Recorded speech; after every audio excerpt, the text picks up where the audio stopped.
Hello students, now biology में कल मैंने आपको पूरा रीड करने के लिए बोला था। अब रीड करने के लिए बोला था, बहुत से बच्चे सोचेंगे कि यार आज तो बायोलॉजी का क्लास ही नहीं हुआ। बेटा वो कल का जो दिन था वो आपको पूरा पढ़ने के लिए दिया था। सिर्फ मैं पढ़ाते जाऊँ पढ़ाते जाऊँ पढ़ाते जाऊँ और आप लोग पढ़ेंगे नहीं। अगर आप ऐसा करेंगे तो मेरे पढ़ाने का कोई मतलब नहीं। आप कोई पिक्चर नहीं देख रहे हैं कि आपको वीडियो देखते हैं उस समय कोई सीरीज़ है, वेब सीरीज़ आप देख रहे हैं रोज़, ऐसा नहीं है। Visual memories are strong memories, but in terms of education, when there is a visual memory, you need to do the practice also. You need to do the reading also. आपको reading करने की भी ज़रूरत है। Theoretical हो सकता है मैंने कोई चीज़ छोड़ दी हो पढ़ाने में, हो सकता है मेरे हाथ से कुछ पॉइंट्स छूट गए हो, ये आप ढूंढेंगे और मुझे बताएंगे। बीच में कोई तो भी क्वेश्चन यानी कामिनी ने मुझे पूछा था, लेकिन शायद मैं उसका जवाब नहीं दे पाया। मुझे अभी याद है कि मैंने मैसेज देखा था लेकिन रिप्लाई नहीं कर पाया। आज करूँगा रिप्लाई। तो मुझे पूछना चाहिए बच्चों ने, क्योंकि पूछेंगे तो ही आपकी क्वेरीज दूर होंगी। आज की जो टॉपिक है वो टॉपिक 100% थ्योरेटिकल है। इसकी ना ही बहुत बड़ी आपको डायग्राम दी गई है, और जो डायग्राम दी भी गई है इट्स अ 2D डायग्राम। इसलिए मैं आज की वीडियो में बाजू में कुछ जो इंटरनेट से मैंने डाउनलोड की हुई डायग्राम्स है वो आपको दिखाना चाहूँगा, क्योंकि फॉर्मेशन यानी इम्प्लांटेशन की प्रोसेस वो तो आपको समझ जाएगी आसानी से कि इम्प्लांट कैसा होता है, लेकिन ग्रेस्टुलेशन का जो प्रोसेस है, आज हम दो टॉपिक देखने वाले हैं। We are going to discuss two topic. First one is implantation. Implantation के बारे में मैं आपको बता चुका हूँ। अब मैं डायग्राम निकाल कर भी आपको बता देता हूँ शॉर्ट में। देखिए, नाउ दिस इज यूटेरस। हम सभी को पता है ये यूटेरस है, करेक्ट। और ये होता है आपका, मैं इधर की ओवरी ले रहा हूँ क्योंकि मैं ऐसा मान रहा हूँ कि इधर के ओवरी से ओविल आया हुआ है, correct. This is ovary, correct. और इसमें स्पर्म गए थे काफ़ी सारे, है ना। ये आपकी इंडोमेट्रियम है, ये इंडोमेट्रियम है, ये इंडोमेट्रियम है, ये भी इंडोमेट्रियम है ना। इस तरीके का स्ट्रक्चर है। ये कोई बैल का चेहरा नहीं है, ठीक है। उसके बाद अगर आप देखेंगे तो काफ़ी सारे स्पर्म गए थे, इधर ऐसे स्पर्म गए थे, है ना। स्पर्म इधर भी एंटर किए थे, इधर भी एंटर किए थे, स्पर्म की एंट्री हुई थी। ये जो है ये कौन है? वही अपना फीमेल गमेट, करेक्ट। और इस फीमेल गमेट के अंदर एंट्री हुई किसकी? किसकी एंट्री हुई? किसकी एंट्री हुई? स्पर्म की। ये काला काला पार्ट इसके अंदर एंटर हुआ तो ये बन गया जाइगोट। फिर ये इधर सरकते आया, समझे, धीरे धीरे। फिर इसमें पहला क्लीवेज हुआ, फिर दूसरा क्लीवेज, तीसरा क्लीवेज, फिर मोरुला में कन्वर्ट हुआ, फिर ब्लास्टुला में ऐसा वो आया, फिर वो पहुंच गया यूटेरस में। यूटेरस में वो कौन से दिन पहुंचा? 5वें से 6वें दिन, 7वें दिन, 5, 6, 7 दिन फर्टिलाइजेशन से लेके तो वो यूटेरस में पहुंचा। यूटेरस में जब तक ब्लास्टुलेशन की प्रोसेस होती है, ब्लास्टुलेशन में हमने उस दिन डायग्राम मैंने आपको निकाल के बताई थी, 6 स्टेज ABCDEF। उस 6 के 6 स्टेप में आपने देखा होगा अंदर में कैविटी क्रिएट हो जाती है, ब्लास्टोसिस्ट कैविटी। एक साइड में सेल ऑफ रॉबर्स हो जाते हैं तैयार, करेक्ट। तो वही स्ट्रक्चर यहाँ पे आ गया, और वो स्ट्रक्चर अभी यहाँ पर अपने लिए एक अच्छी जगह फाइंड आउट करता है। और जब वो अपने लिए अच्छी जगह, मान लीजिए वो जगह उसको यहाँ पर मिल गई, तो वो यहाँ पे ऐसा गड्ढा करता है, और ये जो ब्लास्टुला है, इस ब्लास्टुला से ज़ोना पेलुसिडा निकल गया। अब इसमें ब्लास्टुला प्लस मेल यानी दोनों पार्ट हैं, मेल और फीमेल के, ये स्ट्रक्चर हो गया। समझ में आया? समझ में आया? तो ये जो प्रोसेस होती है, ये जो प्रोसेस होती है जिसमें ये जो फीमेल गैमेट है वो अपने आप को एमेंडेड करता है। द प्रोसेस इन विच दिख रहा है कि आपको? काले पेन से लिखूं? काले पेन से लिख लेता हूं। द प्रोसेस इन विच, बोलिए, ब्लास्टुला इज इनप्लांटेड और ब्यूरीड, और एक शब्द और अच्छा दिया हुआ है किताब में, एमेंडेड इनटू इंडोमेट्रियम। काय में? इंडोमेट्रियम में, that whole process is called as implantation. इस पूरे प्रोसेस को इम्प्लांटेशन कहते हैं। समझ रहे हैं। और इस इम्प्लांटेशन होने के बाद ये जो अंदर दब गया है, इंडोमेट्रियम में अंदर दब गया है, ये माँ के बॉडी के साथ इंटीमेट कांटेक्ट बनाता है और इसका डेवलपमेंट होता है further, and the further development जिसमें 3 जर्मिनल लेयर्स फॉर्म होती है उसको कहा जाता है ग्रेस्टुलेशन। बेसिकली अगर मैं आपको सिंपल डेफिनेशन बताऊं ग्रेस्टुलेशन की, so the conversion of blastula into gastrula. Blastula का कन्वर्शन काय में होना, ग्रास्टुला में होना, जिसमें 3 जर्मिनल लेयर्स फॉर्म होती है। इट इज कॉल्ड एज, उसे कहा जाता है ग्रेस्टुलेशन। सबसे पहले इम्प्लांटेशन के बारे में थ्योरी पढ़ लेते हैं, करेक्ट? तो ध्यान देंगे, what is implantation. Now blastocyst after its formation get implanted और embedded into the endometrium of uterus. This process is usually begin on the 7th day of fertilization. Fertilization के 7वें दिन होने वाली ये घटना है। By the end of 10th day, मतलब 7वें दिन ये प्रोसेस शुरू होती है तो 10वें दिन तक ये प्रोसेस होती है। The embryo is completely buried, मतलब दफनाना, अपने आप को दफना लेता है inside the endometrium. Embryo is usually implant in the region of fundus. Generally वो जो ऊपर वाला होता है फंडस रीजन, यहां अपने आप को इम्प्लांट करता है, लेकिन यहां पे भी कर सकता है। यूजुअली ऊपर ही करता है क्योंकि वहां ज्यादा अच्छी पकड़ होती है। Usually implant in the fundus. आगे क्या बोला गया, embryo usually implanted in the region of fundus of uterus. In this process embryo attach itself by the embryonic pole. वहां 2 पोल होते हैं, पता है क्या ब्लास्टुला में, एक एनिमल पोल और दूसरा रॉबर सेल। एनिमल पोल, एम्ब्रियो पोल। तो एम्ब्रियो पोल के साइड से वो अपने आप को दफनाना शुरू करता है close to the endometrium. The trophoblast cell, उसकी आउटर मेम्ब्रेन जो फॉर्म हो जाती है, trophoblast cell of animal pole have the power to seek. वो ट्रोफोब्लास्ट सेल अपने आप को अच्छे तरीके से घुसा लेते हैं इंडोमेट्रियम वॉल में। Power to stick to the uterine wall. Rapid division of trophoblast होती है, lying against the embryonal knob, embryonal knob के अगेंस्ट होती है। इस takes place, it results in the formation of 2 distinct layer. Underline 2 प्रकार की layer बनती है, एक को बोलते हैं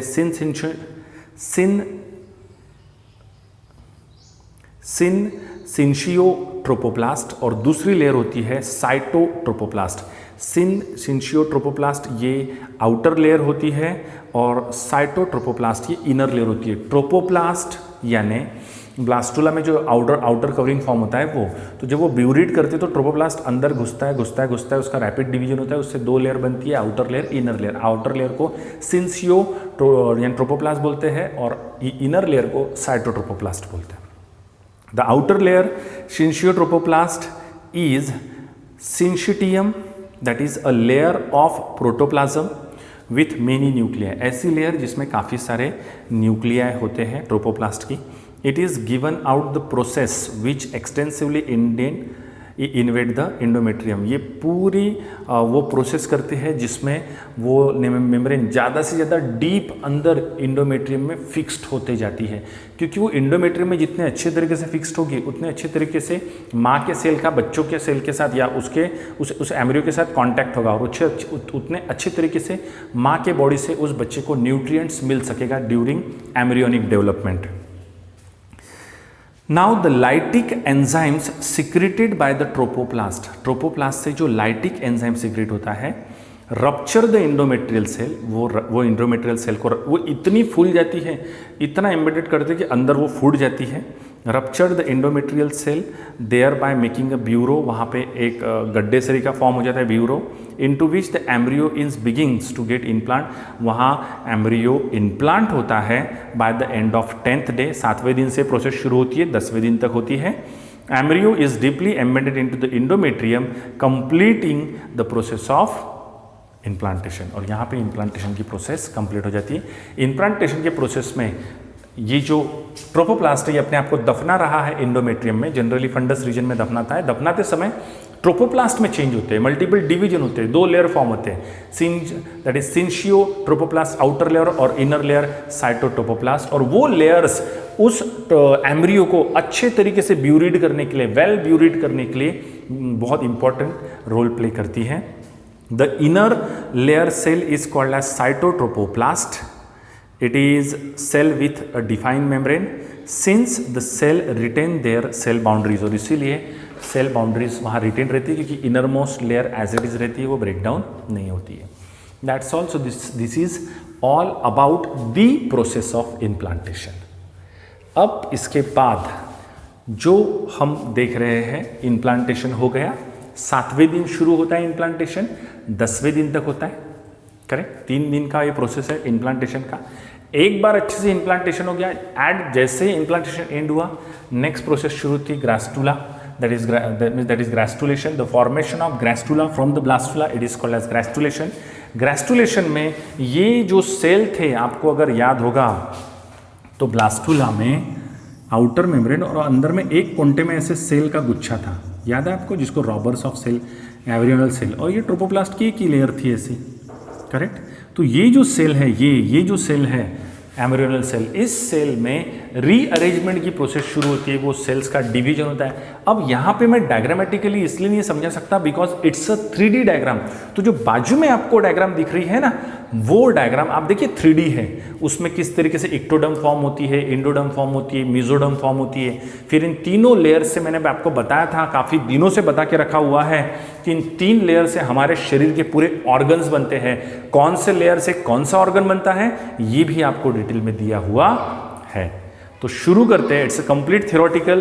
कुछ अच्छी डायग्राम्स मुझे दिखी है नेट पर, वो भी मैं बाजू में आपको शो करूंगा ही, तो उसको आप देखते जाइए। और साथ में थ्योरी मैं पढ़ रहा हूँ, मेरे साथ साथ थ्योरी भी पढ़िए, ठीक है। ये टॉपिक थोड़ा समझने में इसलिए डिफिकल्ट है क्योंकि ये 3D प्रोसेस है, ये प्रोसेस को आप इमेजिन नहीं कर पाएंगे, इसलिए थोड़ी सी क्वेरीज जाती है। बट सेल्फ स्टडी करनी है, खुद की थोड़ा एक्स्ट्रा एफर्ट डालना है इस टॉपिक को समझने के लिए। And just try to understand this topic, that is gastrulation. Is that clear? देखिए, the process of formation of gastrula from the blastula, it is called as gastrulation. Blastula को blastocyst भी कहते हैं। In gastrulation stage there is a slowing the rate of cleavage. Cleavage यानी जो division होते आया था यहाँ से लेके यहाँ तक, वो डिवीजन की जो स्पीड है वो कम हो जाती है। But there are 2 important events takes place. पहला, डिफरेंशिएशन ऑफ ब्लास्टोमर्स, अंदर में जो ब्लास्टोमर्स होते हैं उसका डिफरेंशिएशन होता है। और दूसरा, मॉर्फोजेनेटिक मोमेंट्स। अब ये दोनों में क्या होता है वो हम देखेंगे। पहला, differentiation of blastomeres. This process results in the formation of 3 germinal layer. इस प्रोसेस में ये जो अंदर के ब्लास्टोमर्स होते हैं ये रीअरेंज्ड होते हैं, जो आप बाजू के डायग्राम में देख सकते हैं। इस तरीके से रीअरेंजमेंट होता है उसका step by step, and it form the 3 layers, outer layer ectoderm, middle layer mesoderm and inner layer endoderm from the cell of embryoblast. दूसरा है मॉर्फोजेनिक मोमेंट। मॉर्फोजेनिक मोमेंट में जिसको हम सीधा बोलेंगे ऑर्गेनोजेनेसिस होता है। This event the different types of moment to reach their defined place in the embryo. काफ़ी सारी मोमेंट होती है ताकि एम्ब्रियो में वो कन्वर्ट हो और उसको प्रॉपर पोजीशन मिले, वहाँ पर एम्ब्रियो सेटल हो। इनिशियल डेज में जब तक प्लासेंटा नहीं बनता तब तक एम्ब्रियो को धोखा रहता है कि कहीं नेचुरल मिसकैरेज ना हो जाए। ऐसा होता है कभी कभी, शुरुआती 1-2 महीने में मिसकैरेज हो गया, ऐसा हम सुनते हैं। मिसकैरेज हो गया मतलब प्लासेंटा फॉर्म नहीं हुआ। तो जब तक उसको एक सेटल प्लेस नहीं मिलती है एम्ब्रियो को, वो सेफ नहीं रहता है। इन दोनों मेम्ब्रेन पे रिस्क रहती है क्योंकि इन दोनों मेम्ब्रेन पे पैरों का प्रेशर गिरता है। पैरों का प्रेशर गिरता है तो यहाँ थोड़ी रिस्क होती है नेचुरल मिसकैरेज होने की। इस जगह पे नेचुरल मिसकैरेज होने की चांसेस बहुत कम होते हैं। समझ रहा है? 1 मिनट, कॉल आ रहा है। हेलो जीजा मैं थोड़ा क्लास ले रहा हूँ, ठीक है, मैं फ़ोन करता हूँ। बताओ, अभी इलेक्ट्रिक चली गई, उसके लिए मैं क्या कर सकता हूँ? मैं कोई MSCB में काम थोड़ी करता हूँ यार, कुछ भी। ठीक है, चलिए ध्यान दीजिए आगे। देखिए ग्रेस्टुलेशन बिगिंस इन द एम्ब्रियोब्लास्ट। ग्रेस्टुलेशन जो है वो एम्ब्रियोब्लास्ट में, यानी एम्ब्रियोब्लास्ट अब किसको बोलेंगे? जब ब्लास्टोसिस्ट ब्यूरिड हो जाता है और एम्ब्रियो में कन्वर्ट होने लगता है तो उसको एम्ब्रियोब्लास्ट बोलते हैं। So gastrulation begin in the embryoblast cells on about 8th day of fertilization. अब आप बोलेंगे सर 7वें दिन से लेकर 10वें दिन तक तो इम्प्लांटेशन हो रहा है, फिर ये 8वें दिन ही चालू हो रहा है ग्रेस्टुलेशन। तो ये बात बिल्कुल सही है कि दोनों process, implantation as well as gastrulation, simultaneously होते रहती है, यानी इम्प्लांटेशन और ग्रेस्टुलेशन एक साथ शुरू होते हैं। फर्क इतना है, इम्प्लांटेशन थोड़ा पहले शुरू होता है 7वें दिन, 8वें दिन से ग्रेस्टुलेशन शुरू हो जाता है, ठीक है। तो वो उसकी ब्यूरिड की यानी इम्प्लांटेशन की प्रोसेस भी होते होते रहती है और ग्रेस्टुलेशन भी आगे बढ़ते बढ़ते रहता है।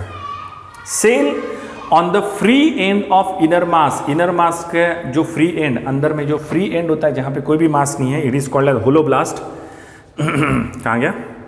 The cell on free end of inner cell mass called as hypoblast become flat, वो सेल फ्लैट हो जाते हैं, start dividing and grow down towards the blastocoel, blastocoel की तरफ डिवाइड होने लगते हैं। कैविटी ऑफ द ब्लास्टोसिस्ट, यानी कि ये जो आउटर लेयर थे, ये वाले सेल की बात हो रही है, ये वाले, ये इनर मास है, इनर मास की आउटर लेयर, इनर मास की आउटर लेयर ऐसे डिवाइड होके एक कैविटी की तरफ मूव होने लगती है। यानी यहाँ पे ब्लास्टोसिस्ट था, तो ये जो सेल थे आउटर लेयर के, ये डिवाइड होकर इस रीजन यानी ब्लास्टोसिस्ट कैविटी में मूव होने लगते हैं, रीअरेंज्ड होने लगते हैं। दिस लेयर कॉल्ड एज इंडोडम, इस लेयर को कहा जाता है इंडोडम। ये जो लेयर इधर जा रही है इसी को क्या कहा जाता है? Endoderm. This layer called as endoderm to first to differentiate, it go within the blastocoel, ये ब्लास्टोकोल के अंदर ही ग्रो होती है, एंड फॉर्म अ सैक, एक अंडे की गार जैसा स्ट्रक्चर फॉर्म करती है उसके अराउंड में, अंदर में, उस जिसको यॉर्क सैक बोलते हैं।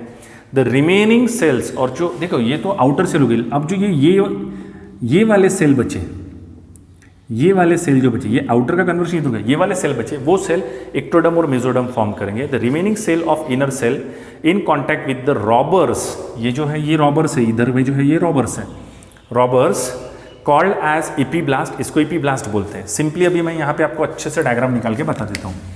ये देखिए ये जो पार्ट है नीले सेल निकाला, ये है इपोब्लास्ट, इपीब्लास्ट। ये जो लाल वाले थे ये हाइपोब्लास्ट थे, हाइपोब्लास्ट डिवाइड होकर ब्लास्टोसिस्ट कैविटी में आ गए, ये रीअरेंज होंगे, और यहाँ पर जो सेल का गुच्छा है ये वाला, ये है रॉबर्स सेल। तो रॉबर्स सेल से डिफ्रेंशिएट होकर डिवाइड होना शुरू होते हैं। The remaining cell of inner mass in contact with the Rauber cell epiblast, जिसको प्राइमरी इक्टोडम बोलते हैं, वो आगे जाके इक्टोडम में कन्वर्ट होते हैं। It is a bilayer structure, form a flat and bilaminar embryo, that is embryonal disc. After the formation of endoderm, जब इंडोडम यहाँ पर फॉर्म हो जाती है ब्लास्टोसिस्ट कैविटी में, after the formation of endoderm the second layer is differentiated, और ये जो सेल थे इनर वाले इपीब्लास्ट वाले, ये दूसरी लेयर फॉर्म करती है इक्टोब्लास्ट की, करेक्ट। उसके बाद कहाँ गए रे भैया? हाँ, the cell of the epiblast divide and redivide in such a way that they enclose, और वो इस तरीके से डिवाइड होती है, यानी इक्टोडम जब फॉर्म होती है तो बीच में एक कैविटी फॉर्म होती है जिसको बोलते हैं एमनियोटिक कैविटी, और उस एमनियोटिक कैविटी के अंदर एक फ्लूइड रहता है जिसको एमनियोटिक फ्लूइड बोलते हैं। माँ के पेट के अंदर बच्चा घूमते रहता है, वो जो फ्लूइड होता है ना, उसको एमनियोटिक फ्लूइड भी बोलते हो, उसको एमनियोटिक फ्लूइड भी बोलते हैं।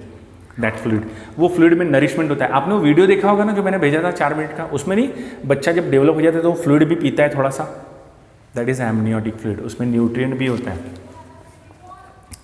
ठीक है। The floor of this cavity, इस कैविटी का जो फ्लोर होता है वो डिस्क शेप फॉर्म करता है, has a embryonal disc. The pyramidal cell, जो pyramidal cell of a disc towards the amniotic cavity form the embryonal ectoderm, वो यानी वो सेल, पिरामिडल सेल जो एमनियोटिक कैविटी की तरफ होते हैं, वो एम्ब्रियोनिक इक्टोडम फॉर्म करते हैं, करेक्ट। द रूफ, यानी उसकी जो छत होती है एमनियोनिक कैविटी की, is line by the amniogenic cell later these cells are divide and redivide to form the amnions. वहाँ पे दो प्रकार के सेल फॉर्म होते हैं, amnions and चोरियॉन्स।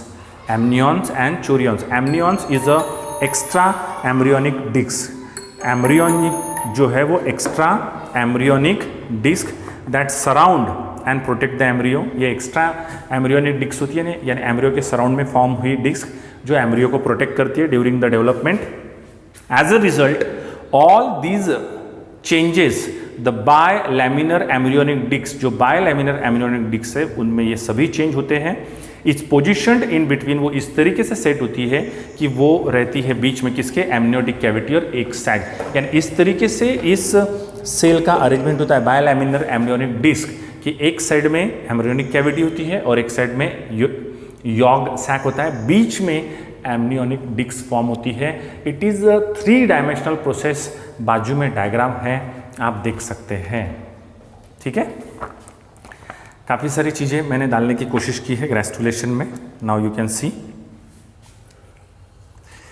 Actual gastrulation is about, gastrulation की जो ये जो पूरी घटना हो रही है जो कि 8वें दिन से शुरू है, ये एक्चुअल 15 दिन का इवेंट है। It is a 15 days event जिसमें 3 जर्मिनल लेयर्स बनती है, यानी समझ लीजिए प्रेग्नेंट होने के बाद से लेकर 1 महीने तक यही पूरा कार्यक्रम चलते रहता है। in which the bilaminar embryonic disc is transformed into the trilaminar, यानी जो अभी इक्टोडम और इंडोडम ये 2 ही लेयर थी, अभी वो ट्राइलैमिनर होने वाली है, यानी एक तीसरी लेयर भी आने वाली है वहां पर जिसका नाम है mesoderm. is a trilaminar embryonic cell. These transformation occur by division and rearrangement and migration of the cell of epiblast. It begin with the formation of primitive streak. पहले छोटी सी streak फॉर्म होती है, shallow grooves on the surface is called as primitive grooves. These streaks progresses from posterior to anterior end of embryo. ये पूरी layer form होती है embryo का पीछे का भाग लेके तो आगे के भाग को लेकर एक पूरी लेयर, नई लेयर फॉर्म होती है और इसी को मेसोडम बोलते हैं। ये लेयर एंडोडम और इक्टोडम के बीच में रहती है, इसलिए उसको मेसोडम बोलते हैं। Now anterior end of primitive grooves communicate with the, वो यॉर्क सैक से जुड़ा रहता है by an aperture called as blastospore. The embryonal disc is now differentiated into 3 layers. और इस तरीके से एक्चुअली जो मेसोडम यहाँ पर फॉर्म होती है, इट इज़ एक्सटेंडेड बिटवीन, ये फॉर्म होती है इक्टोडम और एंडोडम के बीच में। और इस तरीके से वहाँ पर जितने एम्ब्रियोनल सेल थे, ये जो पूरे एम्ब्रियोनल सेल थे, ये एक्चुअली डायग्रामेटिकली यहाँ समझाना काफ़ी मुश्किल है because it's a 3 dimensional diagram. ये पूरी डायग्राम 3 डायमेंशनल है, इसलिए मैंने आपको 3D डायग्राम बाजू में दिखाई हुई है, वो आप देख सकते हैं 3D डायग्राम।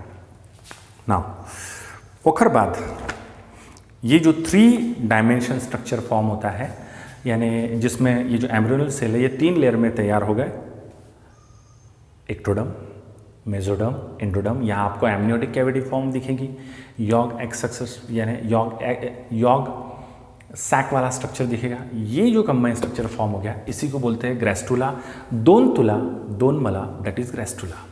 समझ में आया? So it is sufficient for today. ये पूरा थेरोटिकल पार्ट था, वीडियो को 2 बार देखिए। मैंने जो इमेजेस भेजे हैं वो इमेजेस को आप अच्छे से देखिए, वो ड्रॉ करने की हालांकि आवश्यकता नहीं। हाँ, VS ऑफ लेट ग्रेस्टुला की डायग्राम किताब में दी है, वो ड्रॉ कर लीजिए किताब की डायग्राम, बट जो मैंने एक्स्ट्रा दी है उनको आप अच्छे से देखिए, प्रोसेस को आप 2 बार अच्छे से देख सकते हैं वीडियो को। That's all, this is sufficient for today's